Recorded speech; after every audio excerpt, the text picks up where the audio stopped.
ముఖ్యమంత్రిగా పాలనలో first century కొట్టిన రేవంత్ రెడ్డి 1000 వాల అవతారం ఎత్తారు. గంటలో బ్రేకింగ్ న్యూస్ ఇస్తారని చెప్పి అన్నంత పని చేశారు.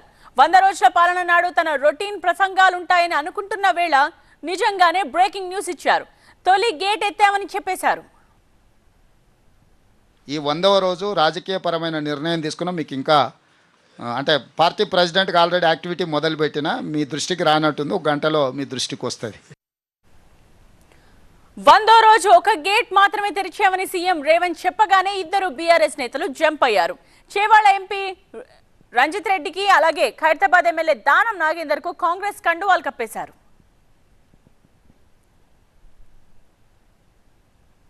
అవతల ఖాళీ అయినాక ఇక మూసినా తెరిచినా ఒకటే కదా. గేట్ ఓపెన్ అయింది మిత్రమా. పొద్దున గేట్ ఓపెన్ చేసి ఒక్క గేట్ తెరిచిన, మొత్తం తెరవాలి. తీసుకోండి. పొద్దున్నే ఇక ఇక అట్లా ఎట్లా చెప్తాను సార్, మీరు వచ్చినాక చెప్తాం కానీ రాకముందు చెప్తాం. ఇవాళ ఆల్రెడీ గేట్ ఓపెన్ చేసిన అని చెప్పిన. రైట్. ప్రతి ఒక్క ఐవీఎఫ్ క్లినిక్ లో మేము మీకు ఈ డిస్కౌంట్ ఇస్తాము, ఆ డిస్కౌంట్ ఇస్తామంటారు. కానీ మేము బిడ్డని ఇస్తాం అని ఎందుకు చెప్పడం లేదు? మనం ప్రామిస్ కోసం డబ్బులు ఇస్తున్నామా లేదా తల్లిదండ్రులు కావడం కోసం చెల్లిస్తున్నామా? నోవా ఐవీఎఫ్ దాగిన ఖర్చులుండవు, మీరు నమ్మగల నైపుణ్యం మాత్రమే.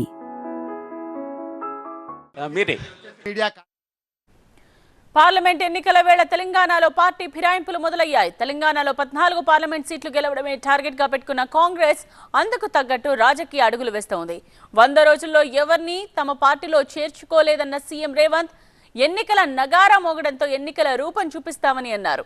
చెప్పిన కాసేపటికే ఖైరతాబాద్ బీఆర్ఎస్ ఎమ్మెల్యే దానం నాగేందర్ కాంగ్రెస్ లో చేరారు.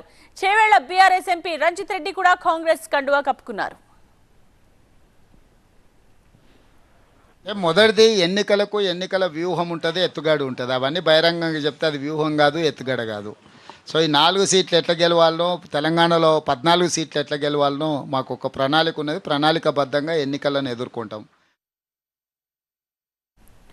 తెలంగాణలోని మెజారిటీ సీట్ల గెలుపు కోసం వ్యూహ రచన చేస్తున్న కాంగ్రెస్ హైదరాబాద్, రంగారెడ్డి పరిధిలోని చేవేళ్ల, మల్కాజ్గిరి, సికింద్రాబాద్ సీట్లలో గెలుపు కోసం ప్రత్యేకమైన వ్యూహంతో ముందుకు సాగుతున్నట్టుగా కనిపిస్తోంది.